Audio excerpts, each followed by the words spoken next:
할렐루야. 우리 청년보원신 예배 오신 우리 모든 성도님들 주님 안에서 환영하고 축복합니다. 우리 청년들 여기 앉아있는 모습 보니까 마음이 어떠신가요? 뿌듯하고 좋지 않습니까? 하나님께서 우리 청년부 가운데 날마다 영적인 부흥을 주셔서 날마다 차고 넘치는 은혜를 부어주셔서 대봉교회의 다음 시대를 이끌어가게 하실 줄 믿습니다. 청년들을 보면 저는 열정이 생각납니다. 청년들 정말 뜨거운 가슴들이 모인 곳이 바로 청년부 아닙니까? 그래서 오늘 말씀의 열정에 대한 주제로 정했습니다. 미국에서 존경받는 CEO 50명을 조사했더니 유일한 공통점으로 열정이 나왔다고 합니다. 그래서인지 성공한 경영자들은 대부분 강연이나 인터뷰에서도 무엇을 강조하죠? 열정의 중요성을 강조합니다.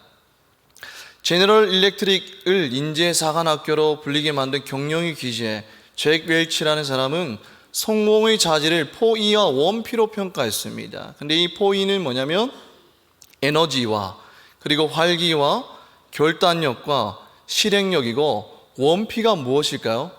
영어로 패션, 한글로는 뭐죠? 열정입니다.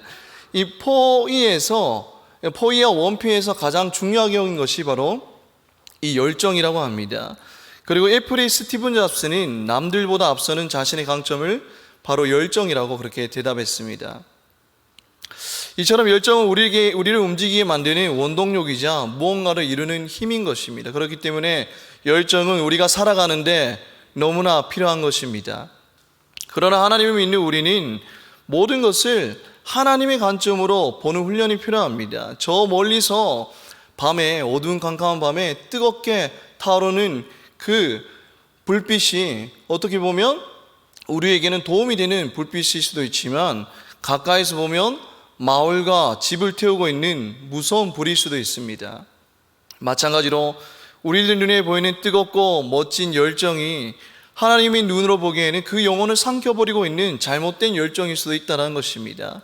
그래서 열정이라고 다 멋진 것이 아니라 우리가 어떤 열정을 가지고 살아가는지가 더욱더 중요하다는 것입니다. 오늘 느헤미야 본문에서는 우리가 이 세상 가운데서 어떤 열정을 가지고 살아가야 하는지 잘 말씀해 주고 있습니다.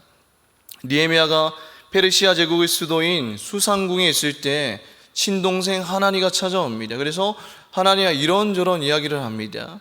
그런데 이야기를 하다가 이제 예루살렘에 대한 소식을 듣게 됩니다. 예루살렘 성벽은 파괴되었고 성문은 불타 없어지고 잡초만 무성하다는 이야기를 듣게 됩니다. 그 소식을 듣고 술 맡은 관원장인 이 느헤미야는 왕 앞으로 나아가서 그 사실을 아뢰고 결국에는 왕이 쓴 친서를 받아서 거의 한 1400km 떨어진 곳에 예루살렘에 한 4개월 정도 만에 그렇게 도착하게 됩니다. 그리고 예루살렘에서 본격적으로 성벽 건축 작업을 시작하게 됩니다. 그런데 느헤미야가 성벽을 건축한 기간이 한 몇 일일까요? 52일입니다. 근데 이 성벽을 건축하는데 고작 52일밖에 걸리지 않았다는 것입니다. 이것은 사실 너무나 기적인 것입니다. 우리가 주위에 둘러보면 대구에 요즘에 뭐가 많이 지어지고 있죠?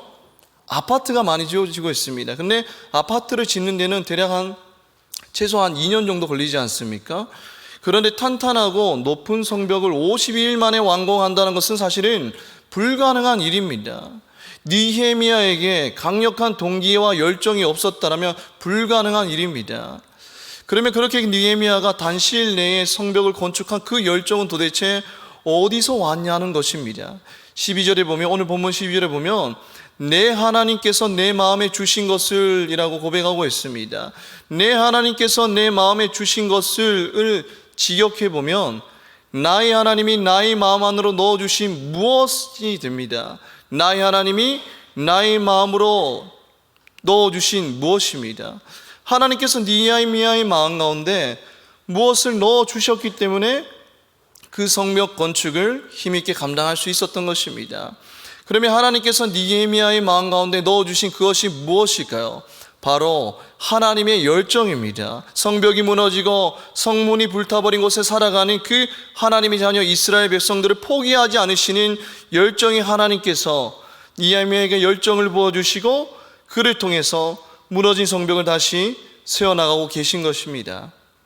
성경을 보면 하나님은 하나님의 자녀들을 향한 열정으로 충만한 하나님이십니다. 이사야 9장 6절에서 7절 말씀 우리 다 같이 한번 읽어보겠습니다. 시작.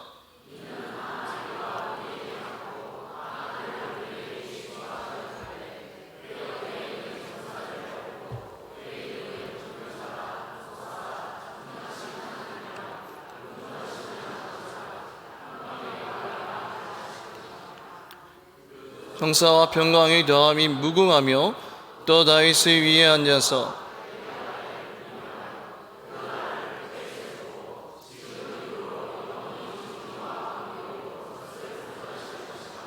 만군의 여호와의 열심히 이를 이루시리라. 아멘. 인간의 죄로 인해서 인류는 죽음을 향해 달려갔지만 하나님께서는 그러한 우리를 포기하지 않으시고 예수 그리스도를 통해서 구원의 역사를 이루어 가셨습니다.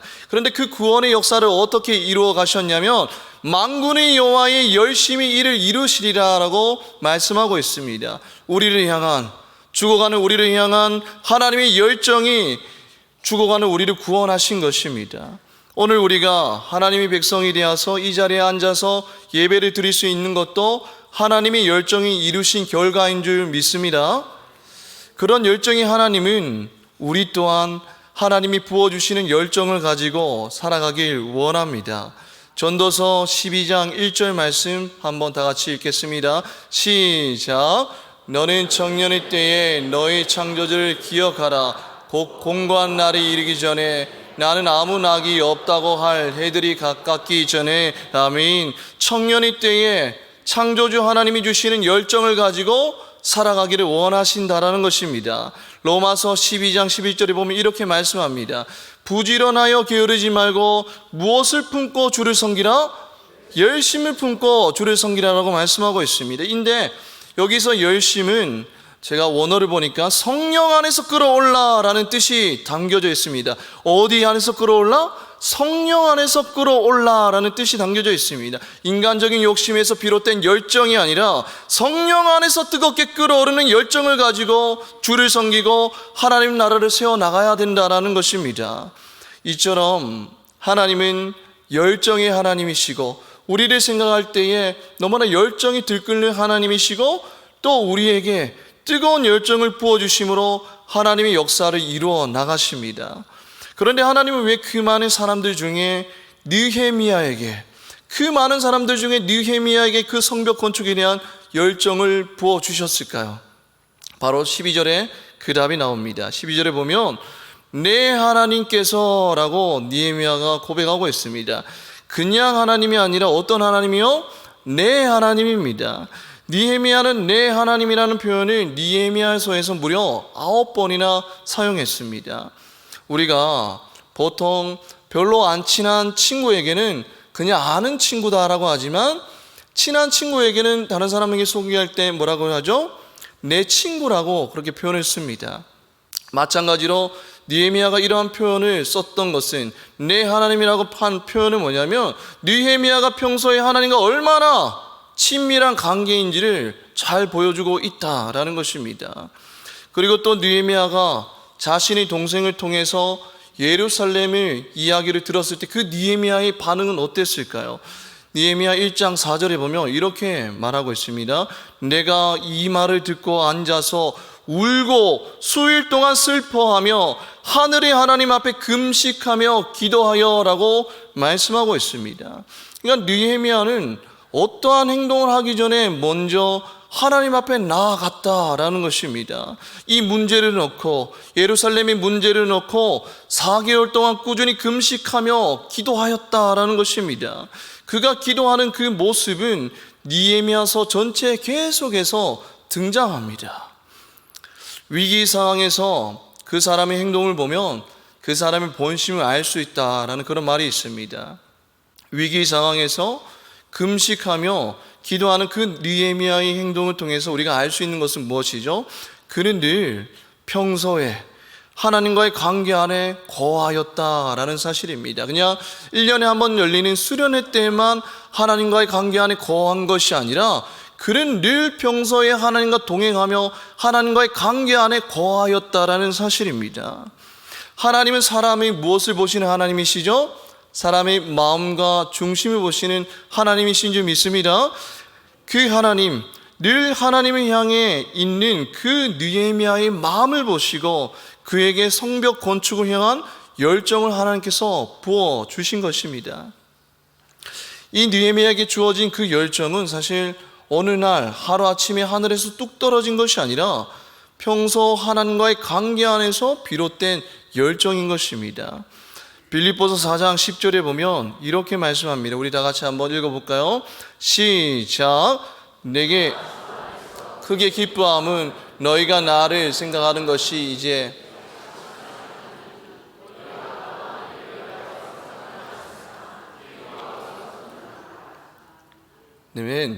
제가 다른 말씀을 띄운 것 같습니다. 제가 한번 읽어드리겠습니다. 내게 능력 주시는 자 안에서 내가 어떻게 한다고요? 모든 것을 할 수 있느니라 라고 그렇게 고백하고 있는데, 우리는 모든 것을 할 수 있다라고 합니다. 그러나 그 앞에 전제가 있습니다. 어디 안에 있을 때요? 능력 주시는 자, 하나님 안에 있을 때 모든 것을 할 수 있는 열정과 힘이 생긴다는 것입니다. 느헤미야도 늘 하나님과의 관계 안에 있었기 때문에 하나님이 주시는 열정으로 52일 만에 성벽을 건축할 수 있었던 것입니다.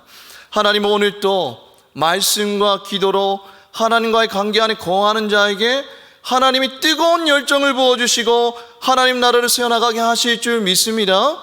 그런데 우리가 하나님의 열정으로 가득 차 있을 때 어떤 은혜가 있을까요? 바로 우리 시선이 나에게서 이웃과 열방으로 향하게 되는 은혜가 있습니다. 느헤미야는 사실 페르시아의 술 맡은 관원장입니다. 이 술 맡은 관원장은 왕의 술잔에 독이 들어있는지를 살피는 궁중의 고위 관직입니다. 이 왕이 가장 믿을 수 있는 사람인 것입니다. 그래서 느헤미야는 사실 이 페르시아에서 가만히 있어도 충분히 잘 먹고 잘 살 수 있는 그런 사람이었습니다. 그러나 하나님의 열정이 그의 마음 가운데 들어갔을 때에 그의 시선이 어디로 향하게 되었죠? 이스라엘 백성들이 사는 예루살렘으로 향하게 되었습니다. 성벽은 무너지고 성문이 불타있는 그 예루살렘을 생각할 때에 날마다 눈물의 기도밖에 나오지 않는 것입니다. 마찬가지입니다. 우리가 하나님이 부어주시는 열정으로 살아가지 않는다라면, 그냥 내 개인의 열정으로 살아간다라면 우리 시선이 나 자신에게만 머물 수밖에 없습니다. 나의 인생, 나의 직업, 내가 잘 먹고 잘 사는 것에만 집중할 수밖에 없다라는 것입니다. 그게 바로 사단의 전략입니다. 너만을 위해서 바쁘게 살아라. 이것이 사단의 전략 아닙니까? 우리에게 하나님의 열정이 없다라면 늘 우리는 우리 자신에게만 집중하며 살아가는 불행한 존재입니다. 그러나 하나님의 열정이 우리 마음 가운데 들어오게 되면 어떤 역사가 일어나게 될까요? 바로 하나님의 마음으로 세상을 바라보게 된다는 것입니다. 하나님을 모르고 죽어가는 그 이웃과 열방의 영혼들을 향해서 눈물 흘리고 계시는 하나님의 시선으로 세상을 바라보게 된다는 것입니다. 더 이상 나만을 위해서 살아가는 자가 아니라 남 주기 위해 공부하는 자가 되고, 더 이상 나만 위해서 살아가는 자가 아니라 남 주기 위해 돈 버는 사람이 되게 된다는 것입니다. 나만을 위해서 기도하는 사람이 아니라 오늘 또 이웃과 열방을 향해 기도하는 사람이 된다는 것입니다. 하나님의 은혜로 루안다 단기 선교 너무나 잘 다녀왔습니다. 우리 성도님들께서 또 기도해 주시고 후원해 주셔서 너무나 은혜롭게 잘 다녀오게 되었습니다. 그런데 이번 선교는 특별히 나누리 센터에서 우리 선교사님들과 함께 생활하면서 대화를 나눌 기회가 좀 많았습니다. 그런데 선교사님들의 이야기를 들어보니까 이 한국에 계셨으면 정말 편안한 삶을 누릴 수 있는 다들 능력 있는 분들이셨습니다. 그런데 그 모든 것들을 내려놓고, 그 모든 부귀 영화를 다 내려놓고 언어와 문화와 모든 것이 다른 이방 땅 아프리카 루안다에 발을 내딛게 된 것은 바로 그 땅을 향한 하나님의 열정이기 때문입니다. 그 땅을 향해 뜨거운 열정을 부어주신 하나님의 열정이 아니고서는 그것을 설명할 수가 없는 것입니다. 오늘 대예배 때 선포된 그 말씀에서 이 조선 땅에 온 선교사님 누구죠? 언더우드 선교사님 아닙니까? 근데 언더우드 선교사님은 파혼을 당하시면서까지 이 아무것도 없는 조선 땅에 온 이유는 무엇일까요? 바로 조선 땅을 향한 하나님이 부어주시는 열정 때문입니다. 하나님이 이처럼 하나님의 열정을 가지고 살아가는 그 한 사람을 찾으시고 그 한 사람을 통해서 하나님 나라를 세워 나가신다는 것입니다. 잘 먹고 잘 사는 것이 꿈이 되어버린 이 시대 가운데에서 여기 앉아있는 우리 청년들과 우리 성도님들은 늘 하나님과의 관계 안에서 하나님이 부어주시는 열정으로 가는 곳곳마다 하나님의 사랑을 전하며 하나님 나라를 세워나가는데 귀하게 쓰임받는 세상이 감당치 못할 믿음의 인생 되시기를 주님의 이름으로 축복합니다.